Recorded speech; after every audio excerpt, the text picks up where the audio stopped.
Good morning. So glad that you're making watching 3+U a part of your day. It's another sweltering hot day. It's August after all.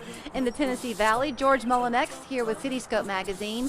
While you and I are sweating this morning, I guess we're doing nothing like the sweat the football players around town are going through right now, gearing up for the season. Yep.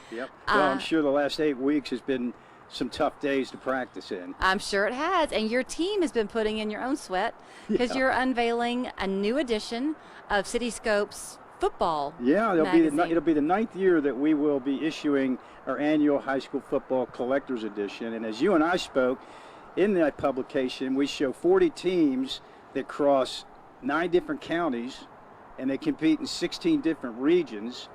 And for every team, we show the coach and his views on the team and the key players and last year's record, game day stats, rosters, everything you'd ever want to know about each team. Right. And in addition to that, we show some really cool stories about past high school football greats. That's what interests me so much, because anybody who's watched this show or knows me personally, I am a sports dummy. I don't know anything about it stats-wise, or I don't know how to watch the plays. But if I go to a high school football game, and I've gone to my share, I'm almost the last one there. I love to watch the game. Yeah. And when my husband is watching things on TV, I love the stories about the players and how they got there. Yeah. That's what your magazine brings, the best of both. Well, we enjoy doing it too. One of the articles is the greatest quarterbacks to ever play in our area. For the last 70 years, it goes back to 1949 to the current time. And another one is we show stories about Cinderella teams that achieve the unimaginable. And then we have another one called Heroes on the Field, where we feature men or athletes that played here in high school football and then went on to serve our country. So we have a variety of stories that really lift up and showcase past high school football greats, as well as showing the 40 teams. How are you finding the stories? Are you talking to the coaches and the administrators of the schools to learn? Yeah, it's a very tight community. So between people that we've interviewed in the past, current coaches, the schools, they all help us find these individuals to tell their stories. Right. So in the magazine, I can't remember, George, are you profiling all the, will every team member have his picture in the magazine? Well, we show the key players for each team, and of course the coach and all the statistics, and we show the roster for every team. But in total, we have 2,200 athletes either pictured, noted, or listed in the publication. So there's a lot of moms and dads out there that are going to want to see their kids or their athletes in the publication. And that's a lot of kids. You couldn't possibly know them all, but and if I'm setting you up, I'm sorry. But what I was going to ask was, have you ever over the years found out about a freshman who doesn't make his picture in the magazine, and by his junior or senior year, there he is? Oh, yeah. Well, that's the thing that helped us in the past, where last year we weren't able to issue the publication, so we lost a year. But in the past, we know who is a sophomore and who's a junior now this year. So next year, we'll be looking for the sophomores and juniors to be shown for sure, because they typically lead the teams. So I would think you're seeing this on a first-hand basis, and I think it's always a great metaphor for life to me, that these kids are putting in a lot of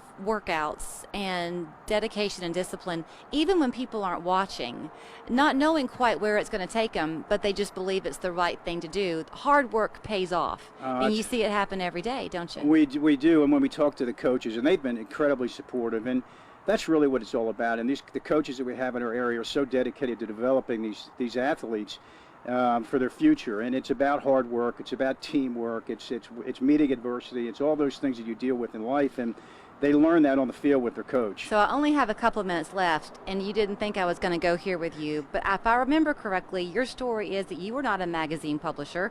You kind of learned this as you went. You've put in your own hard work, but you believe in the power of the magazine because it's local.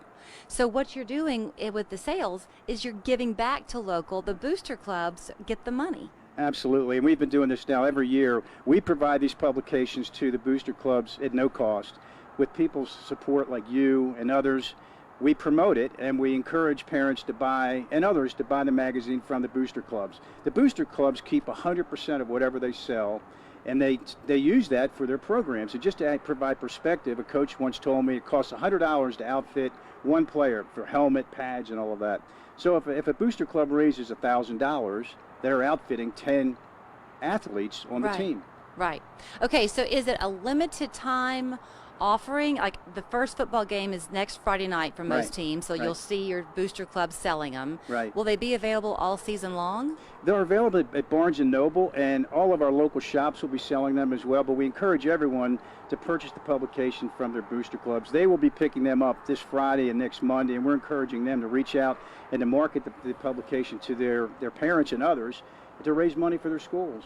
So, and your magazine in general comes out quarterly, right? CityScope? We do with CityScope magazine. We publish it 9 times a year, and then we do another one called HealthScope, and that comes out 6 times a year. So you've seen them, you've read through them plenty of times, as have I. Watched for them. You always learn something interesting. Oh, thanks. But with the focus on football, cheer on the kid in your neighborhood who's working hard every day. That's and right. Whoever your team is, I hope they win next Friday night. There you go. Great to see you, George. Oh, thanks so much.